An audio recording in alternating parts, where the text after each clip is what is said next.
8 years back ఒక girl మన foreign coach men అన్నమాట. ఆయన అన్నాడు, సార్ ఇంటికి పోయి 1 week పోయి ఎంగేజ్మెంట్ చేసుకొని వస్తాను అన్నది గర్ల్. ఇప్పుడు వద్దు ఎంగేజ్మెంట్, 1 month తర్వాత మ్యారేజ్ చేసుకో, ఇప్పుడు వద్దంటే టీకే సార్ 2 రోజులు ఇంటికి పోతా అన్నది.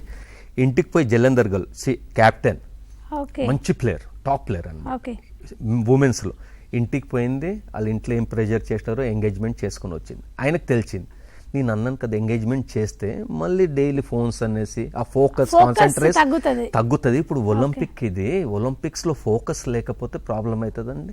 ఆమె ఏం చేసింది, డ్రాప్ ఇండియన్ టీం నుంచి డ్రాప్ చేసి క్యాప్టెన్ నేను చెప్పింది కావాలి, నాకు టార్గెట్ కావాలి, నాకు ఫోకస్ కావాలి. అందుకని టాప్ చేస్తే ఫెడరేషన్ కూడా ఏమనలేదు, ఎందుకంటే వాళ్ళు గేమ్ విన్ అవ్వాలని చూస్తారు కాబట్టి. అందుకునే ఫారినర్స్ ఇప్పుడు మన ఇండియన్ ఉంటే ప్రెషర్, అరే కూర్చొని ఏం కాదు తీసుకో ఎంగేజ్మెంట్ చేసుకుందని మనకు ఇండియన్ కోచెస్, ఫారెన్ కోచ్ ఇయ్యరు. ఫారెన్ కోచ్ ఇంత చిన్న ఫారెన్ కోచ్ ఏం చేస్తారంటే, నేను అబ్జర్వ్ నేను ఒక ఆస్ట్రేలియన్ కోచ్ ఎంబడి అసిస్టెంట్ కోచ్ గా చేసినాను, కొంచెం నేర్చుకోవచ్చు అని వెళ్ళాను.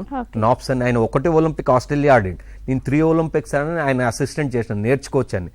ఆయన చిన్న మనం చిన్న ఈజీగా అనుకుంటా, ఆ చిన్న చాలా కాన్సన్ట్రేట్ చేస్తుంది మన ఇండియాది. ఇక టీం కూడా మంచి పర్ఫార్మెన్స్ చేస్తుంది మెన్స్ అయితే. అందుకని ఫారెన్ కోచ్ వస్తే అండి ఇట్లాంటి ప్రాంతీయ వాదీలు ఉండవు, ఈ రికమెండేషన్ ఉండవు, ఇట్లాంటి లూజ్ ప్లేయర్స్ కి లూజ్ ఇద్దరు. Focus is focus. ఎందుకంటే అండి ఒలింపిక్ అంటే ఇస్ ద లాస్ట్ ఇదండి, మెడల్స్ వచ్చిందంటే దట్ ఈస్ ద బెస్ట్ దాన్ని. అట్లాంటప్పుడు అక్కడ ఒలింపిక్ ఇస్ ద గ్లామర్ అండి. అక్కడ పోయి చూసేసరికి అండి వేసుకునే వస్తువులు గర్ల్స్ అన్న బాయ్స్ అన్న ఫోకస్ పోతుంది.